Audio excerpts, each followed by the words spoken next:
Hello and welcome to Attention Span Labs. I'm your host, Michael A. DiBaggio. Before we start with the main topic of conversation today,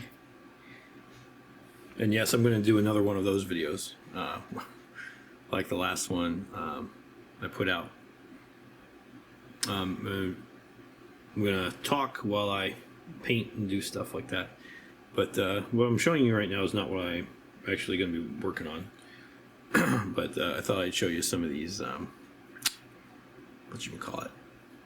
fantasy miniatures. So these are the War Games Atlantic skeletons that I already did before. But my friend got me the verdigris, the dirty verdigris, if you're French, the dirty down stuff. I think it looks really good. But anyway, I was trying to tarnish their bronze armor for a while, and I'm just going to show you how it turned out. I think it looks a lot better.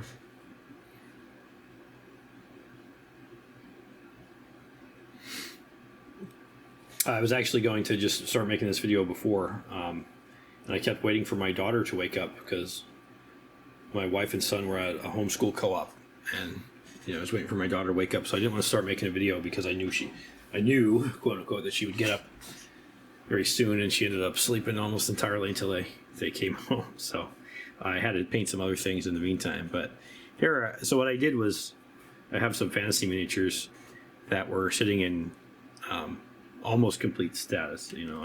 I had these Wolf Riders. These are the ones you've seen before. They're the two I finished, but I had these two that were almost finished. And I actually have a lot of miniatures that are almost finished, just like I have a lot of books that are almost finished. I don't know if you guys do that. I think a lot of creative people do. They get distracted when they go on to other things. But I was like, no, I got to finish these. So there were a couple parts here that needed to be painted. Let me move this back so we get better light. Excuse me. There we go. We'll adjust the camera a bit too.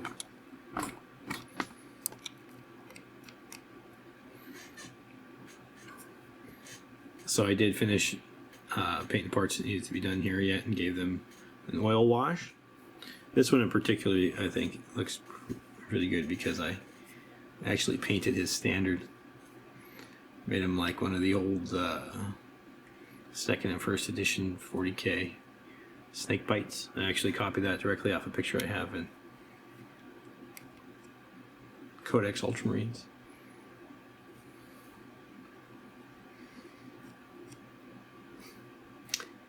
Anyway, I'll take a better close-up snapshot of that.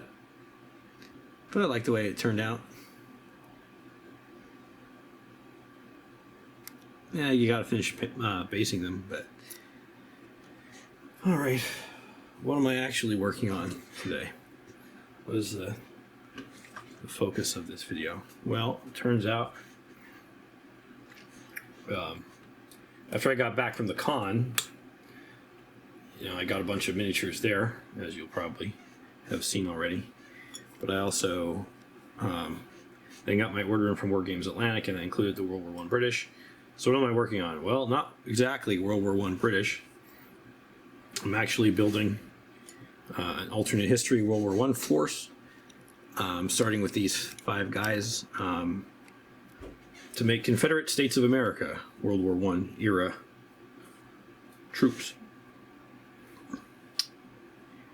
And I'll be painting these, talking a bit about them.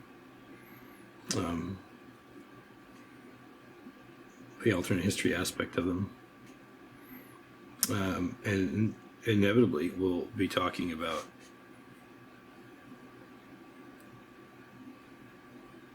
the current hot button political nonsense, where we went to all of a sudden try to erase this chapter and demonize everything people from the South ever did. So these guys are, as I said, mostly World War I British. I replaced their heads with War Games Atlantic War Games Atlantic heads from their Rebel Yell pack. This is from War Games Atlantic Digital. Rebel Yell is a basically abducted Confederates put into the Death Field circuit. Death Field is their sci-fi line, so like they have Napoleonic French and they have Victorian British and you know, futuristic American and so forth. Well, they have these Confederate soldiers. So I really like the heads that have like the Star Wars Rebel helmet. I think it's actually pretty funny for the Rebels to get Rebel helmets. You also look a bit like the Adrian helmet from World War One. But I basically took the British World War I sprue, gave them different heads, and this guy, who is their NCO or officer, he has a head from the Victoria Miniatures Van Diemen's World Cavalry sprue. Gave him a black hat. So we'll be painting these, and I'm going to reset up the camera. I'll be back in a second. Okay, so the uniform color on these guys, I used Vallejo khaki gray for the shirt, a mix of khaki gray and not stone gray. What is it? Oh, medium gray, about 50-50. The khaki gray is a lot stronger for the helmet. The pants are neutral gray, and what I'm going to be doing right now is painting their web gear, belts, and backpacks with Vallejo pastel green, which is also the color I use on the U.S. World War II paratroopers I have for their webbing and gear. So, what? Boy, pastel green, that's a weird thing. Yeah, well, it looks pretty good, especially when it's washed. That's all I really have to say about that. But I apologize in advance if the way I angle things makes it so that you can't see this. But honestly, I can't, you know, you don't need to see every brush stroke anyway, so I'm not really sure what the point of that is. So the point of this is for me to be doing something so you can watch while I talk, because normally I just point the camera at the table. See, I already did this guy, the NCO, as a test run with the pastel green. And, you know, it looks very different when you wash it with brown. Oh, his backpack fell off. So I'm going to do the backpacks first, because they're nice and big and flat. So anyway, yes, I'm building a Confederate World War I force for Weird War, alternate history stuff. Tired of doing the same armies. I certainly don't like doing historical armies all the time, because there's always somebody nitpicking. Yeah, that's not the right color, it's not the right equipment, and blah blah blah. I don't have time. I don't have time for that nonsense.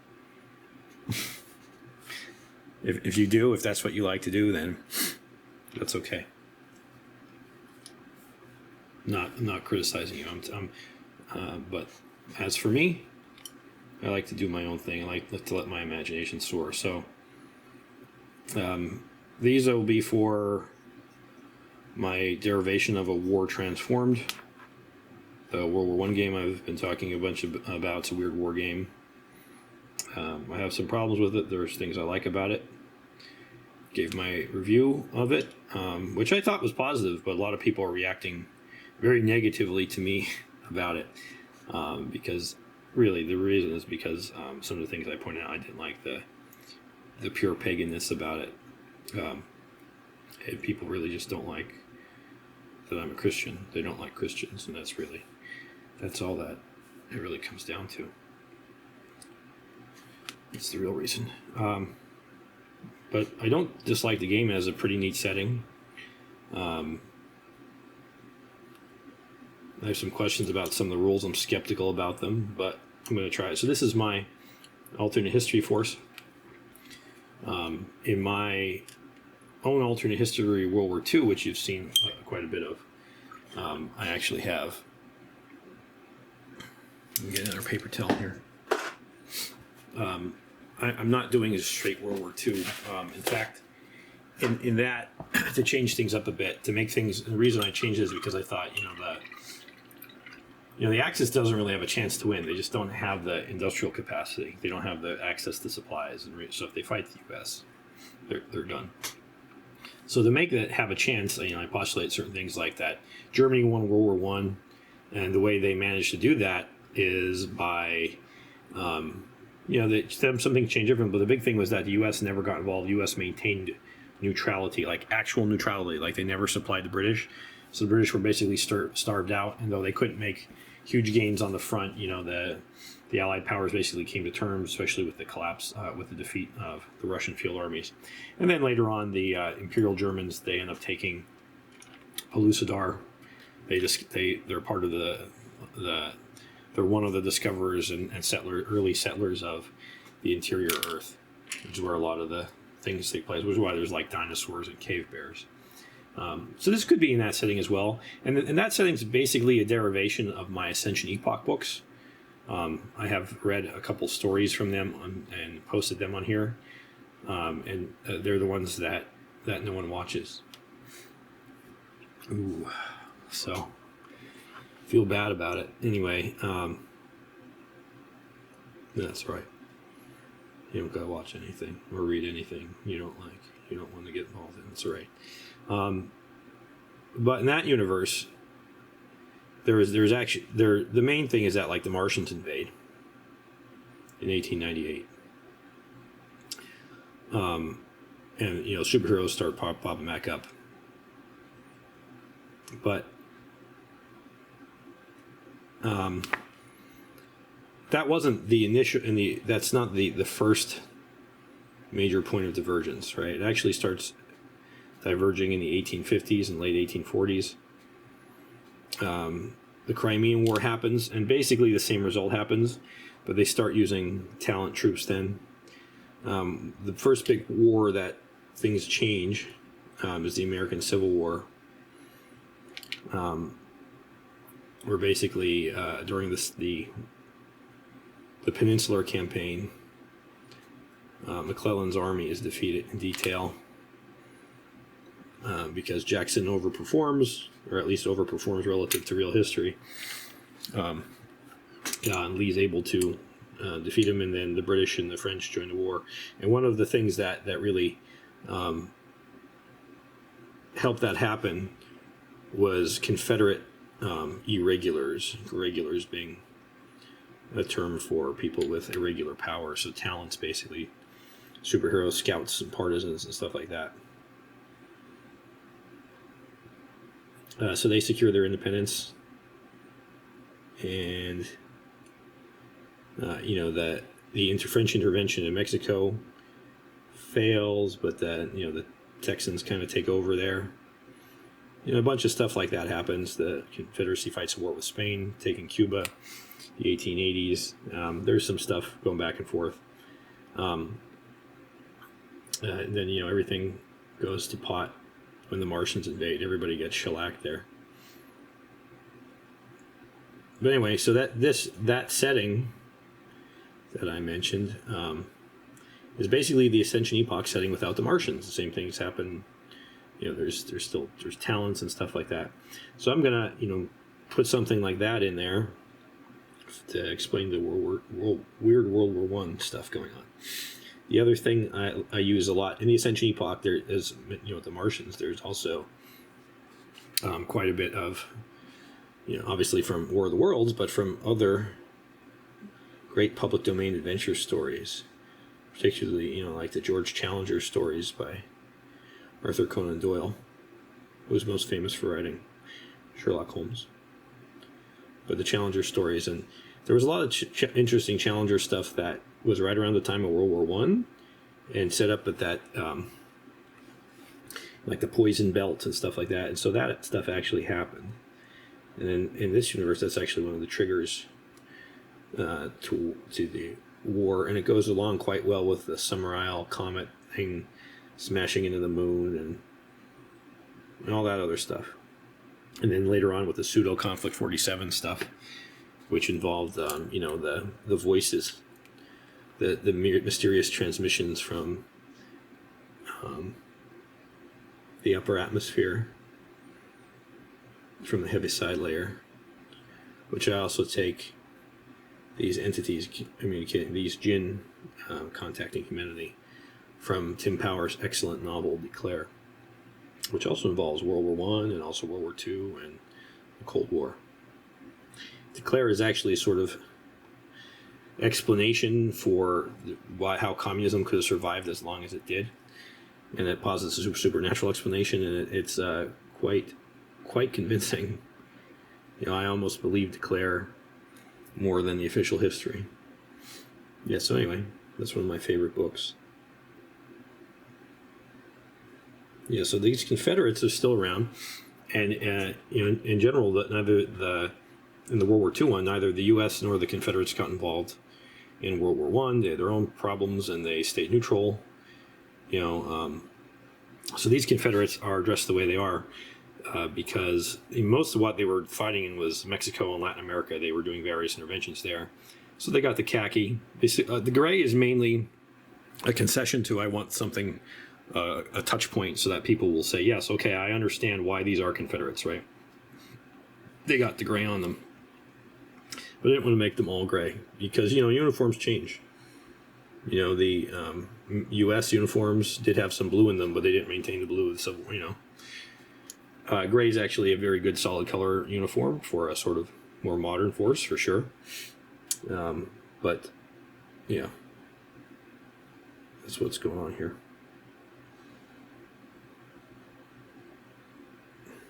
All right.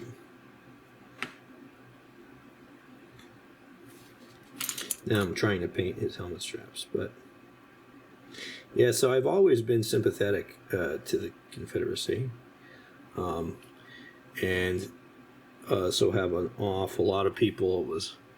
When I was growing up, it was very, very common for even people from the North to fly the one rebel flag, the Confederate battle flag, the stars and bars, which you're most familiar with, which was not actually originally, their flag. That was the Bonnie Blue flag, the flag of the country.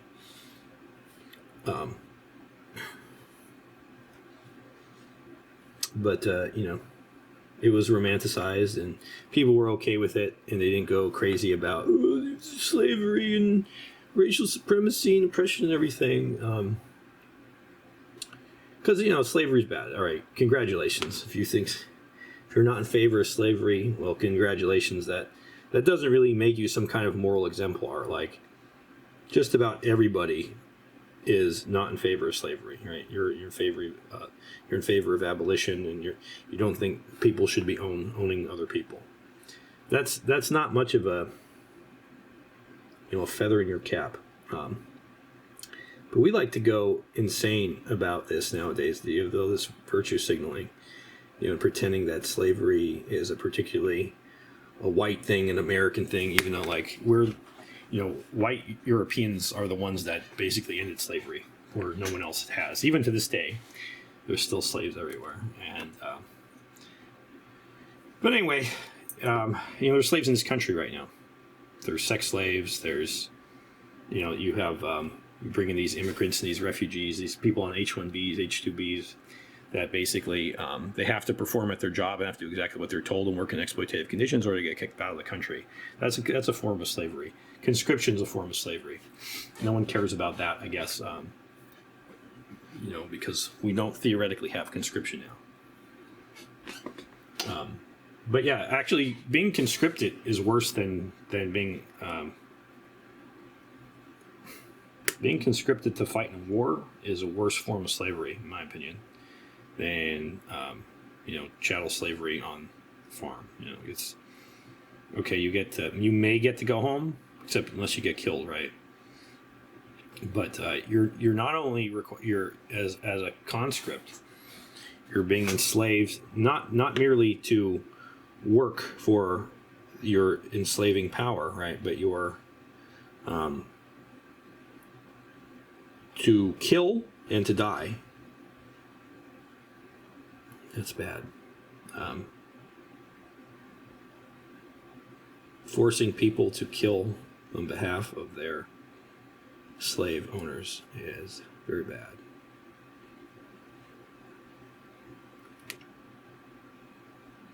But that's what conscription is. So when we talk about, when people say like the Civil War was about slavery, and that's not really true. I mean, it's not that it was not about slavery.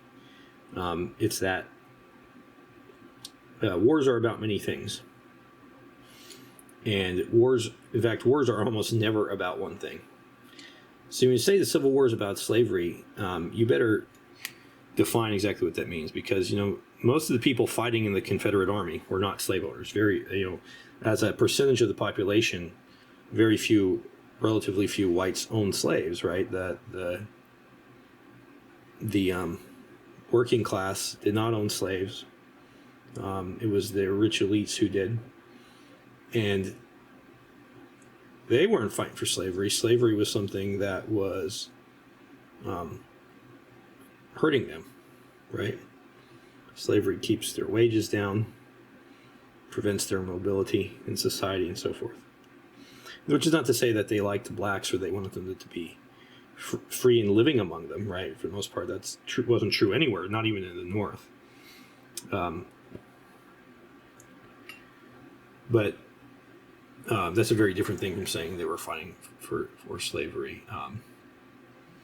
Was the fear that slavery would be prevented, interfered with from growing, one of the reasons for secession? Yes. Yep. But then, there's more to it than that too, isn't it? They say, well, what states' rights to do what? To have slaves, right? Well, it's more than that. Besides the centralizing tendencies of the central government, which the South was very skeptical of, and this mercantilistic system of internal improvements, that basically this political spoil system that benefited the Yankee North, the industrialized North, that all factors into it. So it's not just slavery, even though slavery definitely factored into it. But,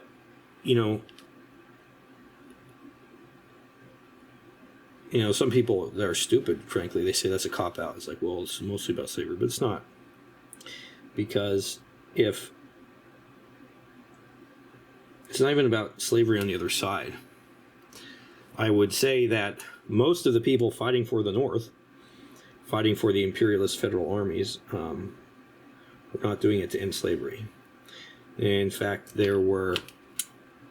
Well, and we know this as a matter of fact. It wasn't initially about slavery at all, because, Lincoln said that if he could maintain the Union by freeing all the slaves, he would do so. If he could maintain the Union by maintaining slavery forever, he would also do so. And we know that on many occasions before the Emancipation Proclamation, which didn't actually free anybody at the time, right? The Emancipation Proclamation applied to areas that were currently in rebellion and therefore not under the control of the federal forces. So it was like a future prescriptive thing, and it was also a political thing to try and pretend that the war was about slavery on the geopolitical stage to keep the British from interfering.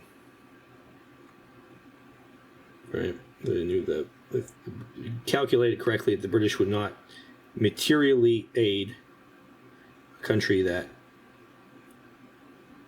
had slavery, because they had just been crusading to end. Yes, those devil white British colonialists had been working hard for almost the last 40, 50 years, the previous 40, 50 years, to end the Atlantic slave trade, and they did pretty well at that. But anyway, so that was a political calculation, and there are actual real examples of northern armies moving in, and then they free the slaves to go work as forced labor in their camps, or actually send them back to their farms to continue working on behalf of their new federal owners. And that's a thing that actually happened. In fact, down the Outer Banks, when the federal troops captured the Outer Banks, that's exactly what they did to those poor bastards there, right? So not 100%, or even I'd say mostly about slavery on either side. And a lot of people in the North didn't give a shit about the plight of blacks or anybody else, and they were there was huge draft riots in New York, very famous ones around the 4th of July. What is a draft? Draft is conscription. Draft is slavery. So you had all these these new white people enslaved to fight in this war. A lot of Irish people didn't. Were poor people were enslaved to fight for the U.S. military. So, and then the slavery wasn't even officially abolished till after the war was over. So there's a lot more going on there. But anyway, when you get into these things, is this is really a virtue signal. No one's ever happy about no progressive, no anti-civilizational type is ever happy about any kind of limits, right? So once you've torn down all the Confederate, for instance, the tear down statue of Robert E. Lee. All right, Robert E. Lee was a very honorable man. He fought for the Confederacy. He did not fight. He was against Virginia leaving. He was not fighting for slavery. He was fighting for his state, and he wanted his state to stay in the Union. But once his state left, he said he could not raise his. He was actually asked to lead the Northern Army, but he said he could not raise his hand against his home, and his home was Virginia. His home was not, the quote unquote the United States. These United States, right? Which is what they used to say before the Civil War, and after that they say the United States.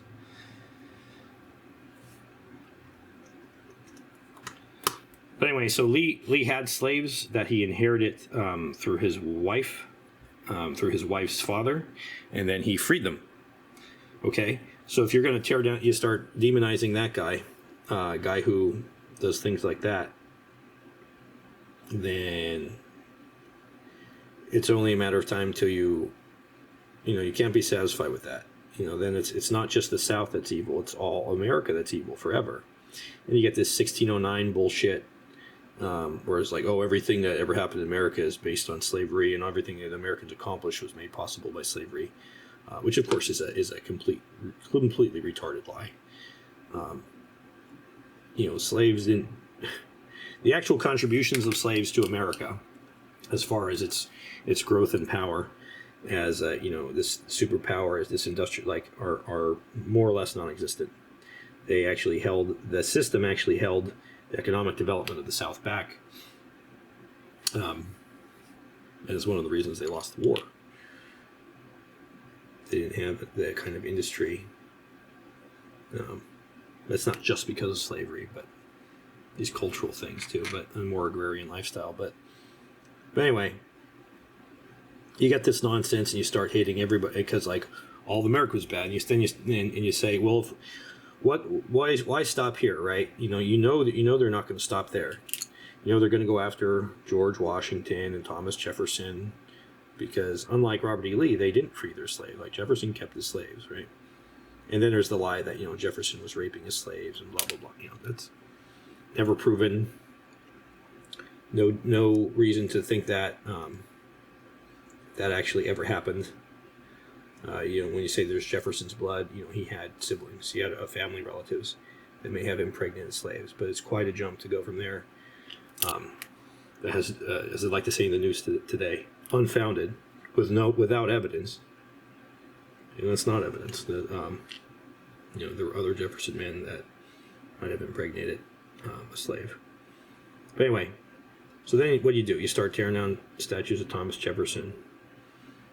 Tear down statues of George Washington, and the Army just renamed all of the bases named after Confederate generals, which was actually a gesture done to unite the country, because the Civil War, even after the South was militarily and economically defeated, there was a lot of ill will for a long time. And they did not get over this even around the time of the Spanish-American War. Reconstruction was a terrible period of injustice and oppression on Southerners of all types, particularly the poor. They always bore the brunt of it. And so this was a thing of reconciliation, naming these. And besides, the South had better generals in general, and that's really true. They really did. I mean, not every Union general sucked. That's a myth as well. Some of them were quite good, but there's a lot, and there was, the North. If you object to slavery and all this, and I'm with you, but do you object to Northern war crimes? Do you object to the targeting of civilians, which was sort of a new old thing at the time? It's not that it's new, but since the 30 Years' War,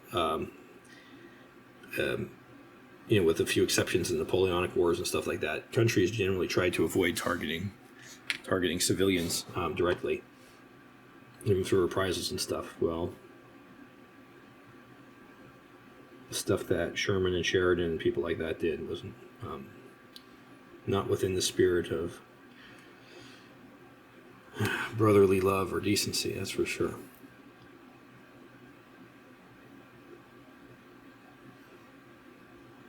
Unless they were what we would call today war crimes. Confederates also committed war crimes, and I'm not even like I don't think like, oh my God, I'm in love with the Confederacy, and I wish that.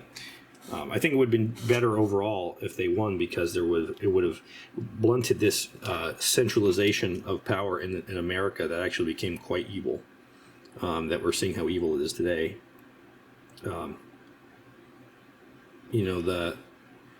We have a country today with this hyperpower, and part of the reason it's a hyperpower. Yeah, it's more of a superpower now. It used to be hyperpower only a few years ago, but because it controlled the wealth of an entire continent, right? And if that was split a bit, and if the centralizing tendencies of the central government, the power of Yankee industrialization and banking, if that had failed, and if it had not become screwed up there. If that had not become dominant, particularly through this war, if that had been checked, the world may very well be a better place.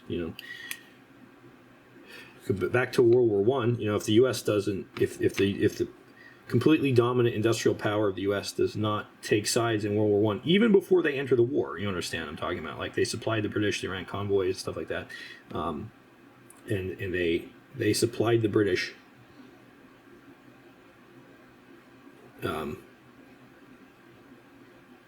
even before the Lusitania sank. I mean, the Lusitania had weapons of war on it. That's one of the reasons it blew up. The other reason was that torpedo, but it blew up so bad because there was all kinds of munitions on it. So that was us taking sides in the war. If we didn't do that, then the war turns out differently. It probably ends in some kind of stalemate. It ends in a negotiated peace.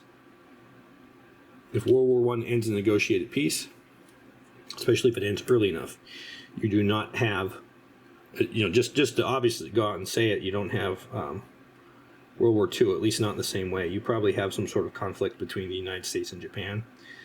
But you don't have the rise of Hitler. You don't have the rise of fascism. If you stop it early enough, you don't have the collapse of the Tsar and the rise of Bolshevism, which is the blackest evil of the 20th century. Communism killed more. You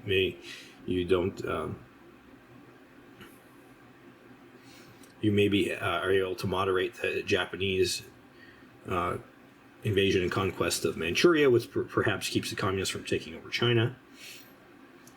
Things are very, very different. So different that we probably don't recognize a century, and probably for the better. Certainly, you prevent a lot of more people from being murdered.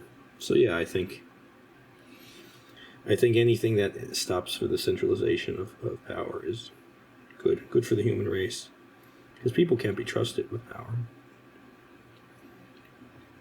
If you get one good saintly ruler, usually his son's an asshole, or it's worse.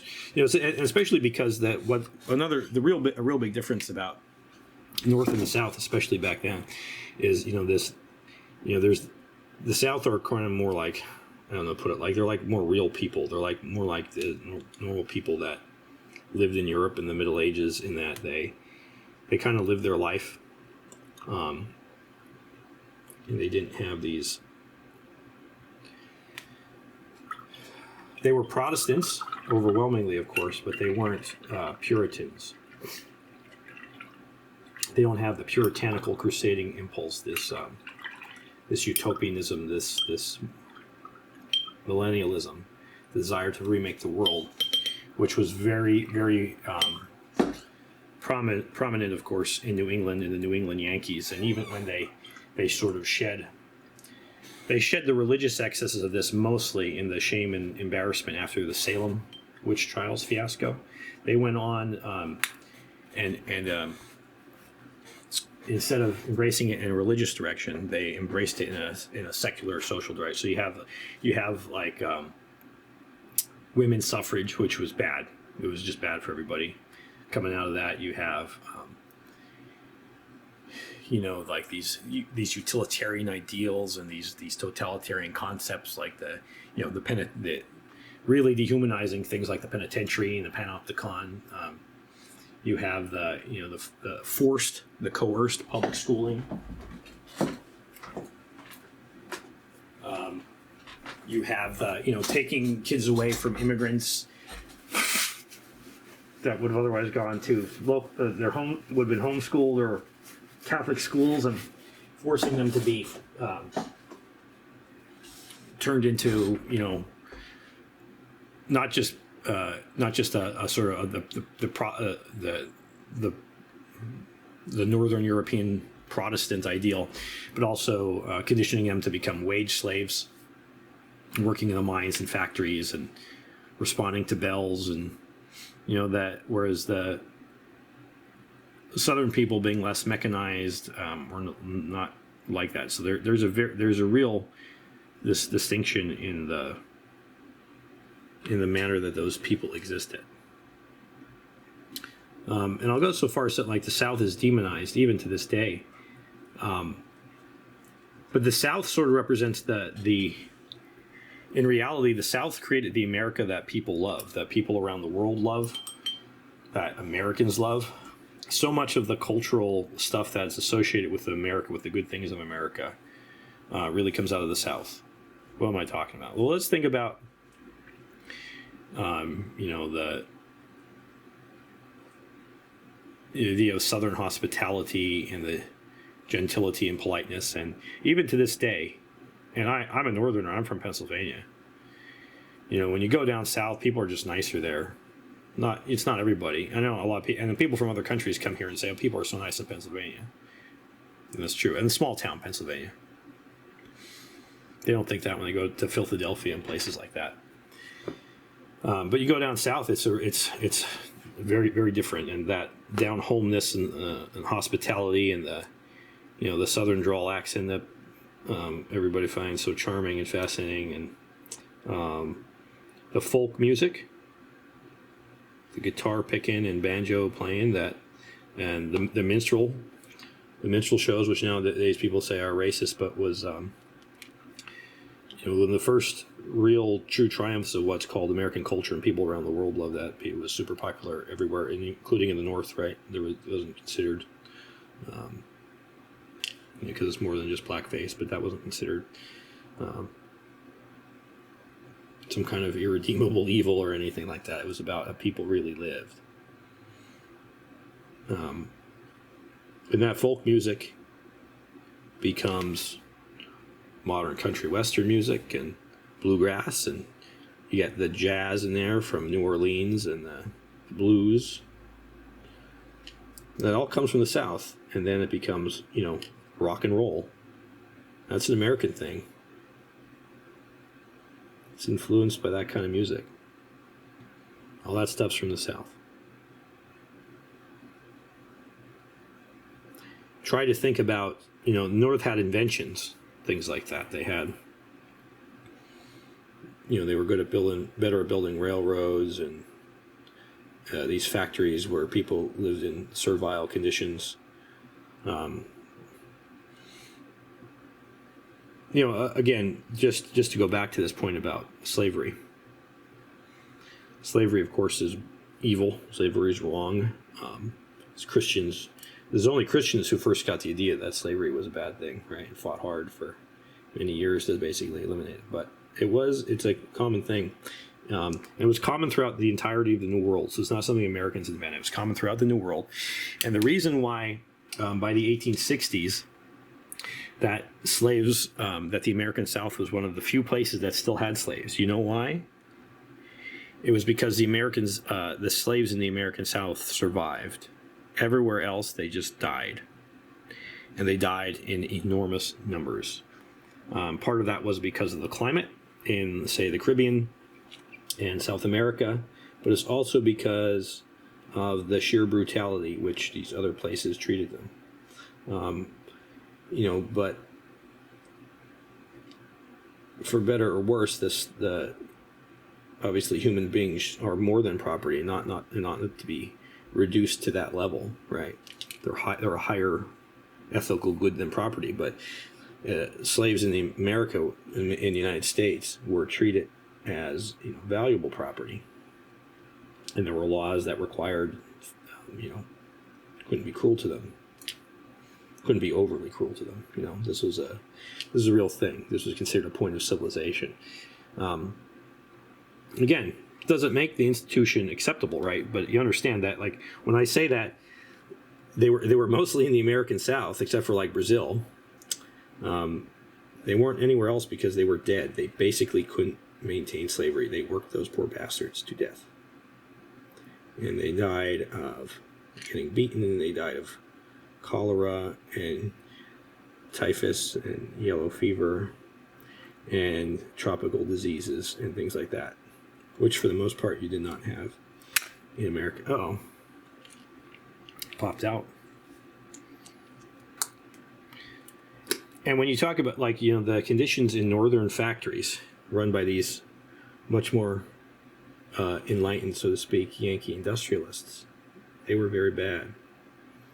Hey, I'm not a communist, man. I'm not a Marxist. I'm not agitating for it. I'm just saying these are facts, right? My grandparents, even certainly my great-grandparents, they all worked in the mines. They worked in, had company towns, and these were hellish conditions, you know, a lot of times. And people went to them because they didn't have any other choice, and it was like better than starving, better than being in the urban poorhouses, or, you know, in some respects, it's better than the farm. Like, if you're a subsistence farm with your own farm, hey, man, that's hard work. You may not make enough for your family to live. At some point, you could say, well, you know what, I will trade my safety and even my dignity. Some people are willing to say, you know, just to have a consistent paycheck and stuff like that. I'll make these difficult decisions.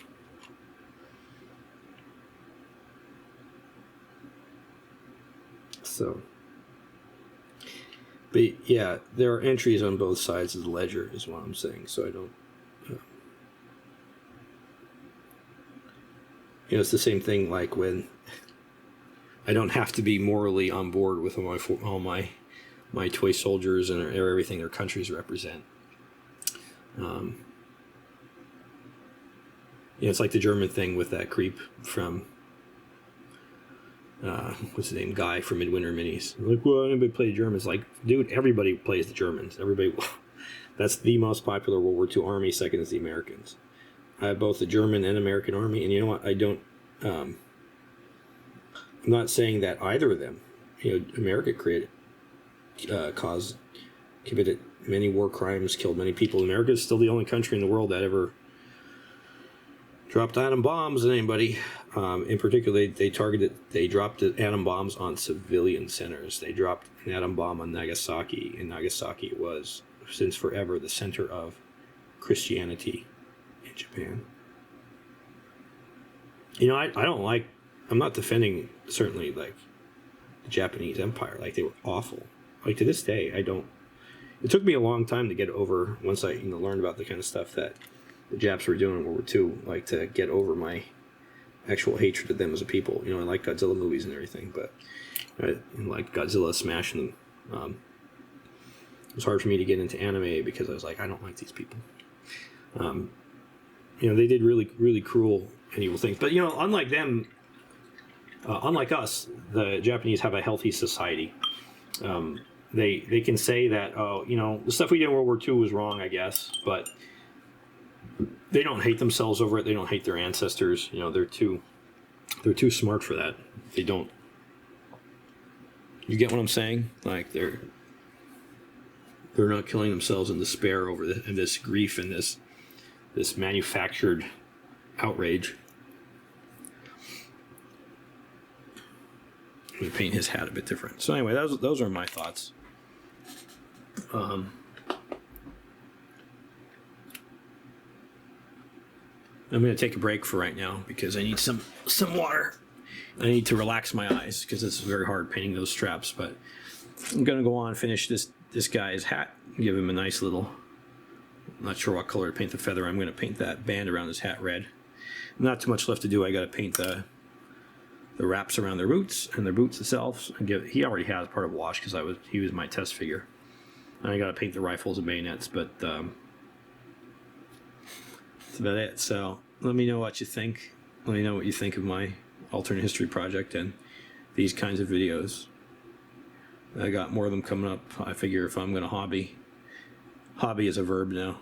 If I'm going to hobby, I'll take some videos and talk to you. Because some people actually said they found the last video really helpful and it came to them a good time in their lives, and or that they just enjoy my voice. I'm sure not the sound of my voice, not the how mellifluous I am, but they enjoy the things that the commentary. So I hope to give you more of that because I don't. If I just was making these videos for myself, I wouldn't make them. Not too many people watch them, but there are a lot of people that I've gotten become friends with over YouTube, actually, even in real life sometimes.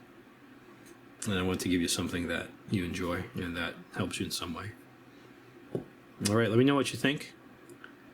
Good or bad, agree, disagree. As always, take care of yourselves, take care of others, and God bless you. Keep saying prayers. If you don't mind adding my grandmother to your prayer list, she's in the hospital with pneumonia. She is doing better, but heaven is taken by force, right?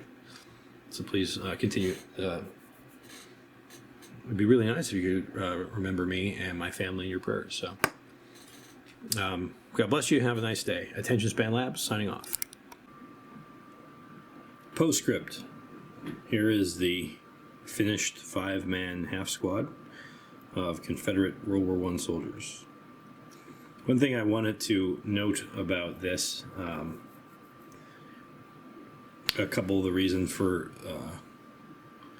me choosing to use the War Games Atlantic British soldiers.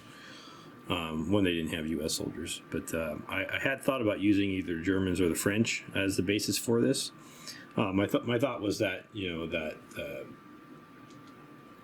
it's would be likely for the CSA, just like the USA did, to base a lot of their uniform choices, or at least be influenced by the uniform choices of Britain and France, similar style helmets and so forth. But I thought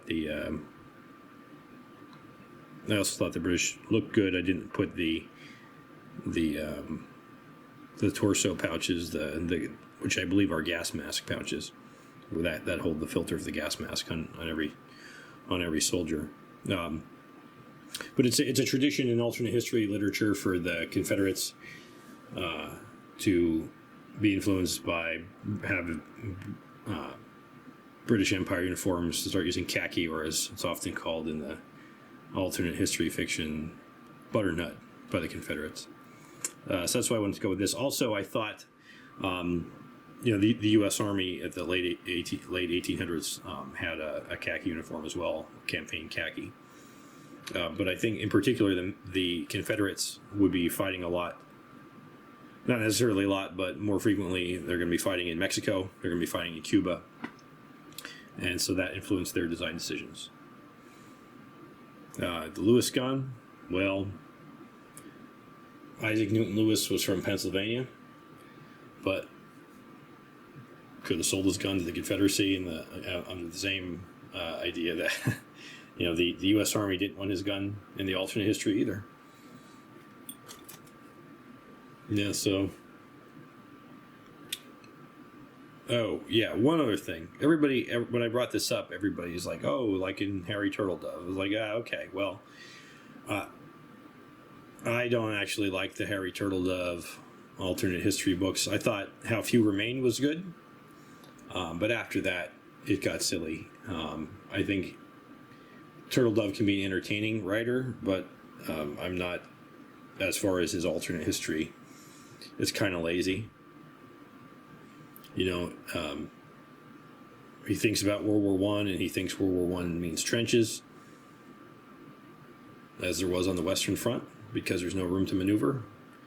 So he has World War I break out again in the in North America between the USA and the CSA, where there's enormous amounts of room to maneuver, and he has trenches. World War II to him means Nazis, so it makes the Confederates and the British Nazis. You know, they do the same thing. You know, there's the World War II one, there's, you know, Patton gets caught at the American Stalingrad of Pittsburgh and things like that. I think that's, it's pretty lazy. So, no, these are not based on the Turtledove Confederates. All right, that's all I have to say about that. I hope you will turn these around. I'm maybe not 100% satisfied with the gray, but as you can see from the back too, it's pretty good, but I don't know if it screams Confederate enough. Tell me what you think. I do like his jaunty black campaign hat with the red feather, though. Thinking these guys may be some kind of special forces unit, or, you know, close as you came to that back then. All right. Thanks for watching. Attention Span Labs, signing off.